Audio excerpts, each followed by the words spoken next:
atau sejarah kurban berawal dari peristiwa Nabi Ibrahim alaihissalam yang akan menyembelih putranya Nabi Ismail alaihissalam. Kemudian Nabi Muhammad SAW menganjurkan umat Islam untuk menyembelih kurban di hari raya haji atau hari raya Idul Adha atas perintah Allah Subhanahu wa Ta'ala. Berikut ini sejarah awal mula kurban dimulai yang berawal dari kisah Nabi Ibrahim alaihissalam dan Nabi Ismail alaihissalam. Telah dikisahkan bahwa Nabi Ibrahim tidak memiliki seorang anak hingga di masa tuanya. Lalu beliau berdoa kepada Allah Subhanahu wa Ta'ala, "Ya Tuhanku, anugerahkanlah kepadaku seorang anak yang termasuk orang-orang yang soleh." Dan kemudian akhirnya Allah menganugerahinya seorang anak laki-laki yang tampan yang bernama Ismail bin Ibrahim.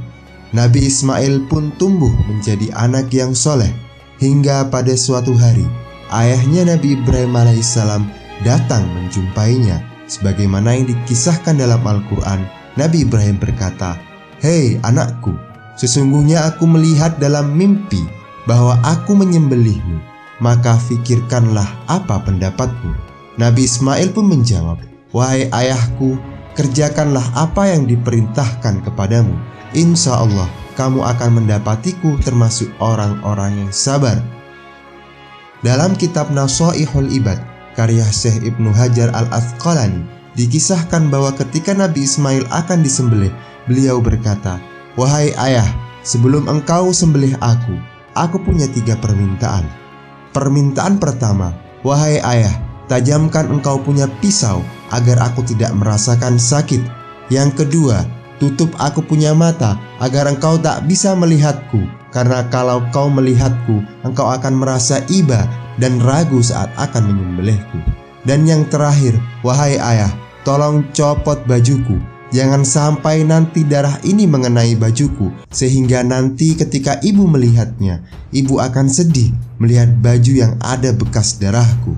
Nabi Ibrahim lalu membaringkan anaknya dan bersiap melakukan penyembelihan, dan Nabi Ismail pun siap menaati perintah Allah dan ayahnya.